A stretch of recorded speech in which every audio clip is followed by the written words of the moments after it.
താങ്ങാനാകാത്ത രാസവളം വിലവർധനയ്ക്കെതിരെ പൈനാപ്പിൾ കർഷകരും വ്യാപാരികളും ചേർന്ന് വാഴക്കുളത്ത് ഹെഡ് പോസ്റ്റ് ഓഫീസ് മാർച്ച് നടത്തി.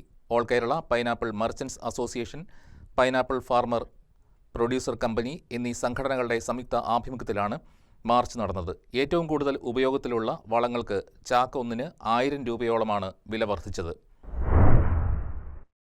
കാർഷിക മേഖലയുടെ നട്ടെല്ലൊടിക്കുന്ന രാസവളം വിലവർധനയ്ക്കെതിരെ വാഴക്കുളത്ത് പൈനാപ്പിൾ കർഷകർ പോസ്റ്റ് ഓഫീസ് മാർച്ച് സംഘടിപ്പിച്ചു. All Kerala pineapple merchants association, pineapple farmers producer company എന്നിവയുടെ സംയുക്ത ആഭിമുഖ്യത്തിലാണ് മാർച്ച് നടന്നത്. വാഴക്കുളം പൈനാപ്പിൾ മാർക്കറ്റിൽ നിന്ന് ആരംഭിച്ച മാർച്ച് ടൗൺ ചുറ്റി പോസ്റ്റ് ഓഫീസിന് മുൻപിലാണ് സമാപിച്ചത്.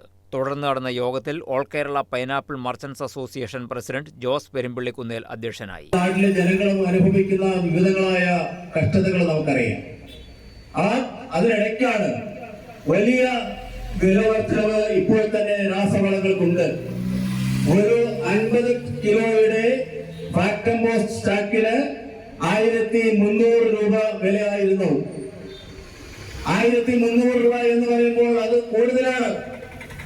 അതിന്റെ മുകളിലേക്കാണ് ഇപ്പോൾ 1200 രൂപ കൂടി അധികം ചുമത്തിക്കൊണ്ട് ഫാക്ടം പോസ്റ്റിന് 2400 രൂപയിൽ കൂടുതൽ വില വർദ്ധിപ്പിച്ചിരിക്കുന്ന ഒരു സാഹചര്യത്തിലാണ് നടന്നു പോകുന്നത്.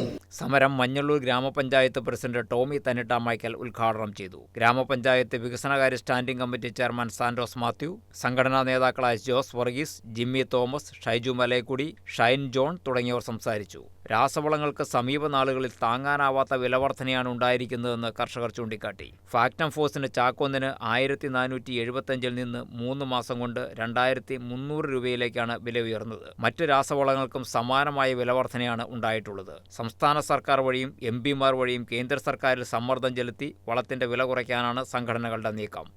News desk KCV news.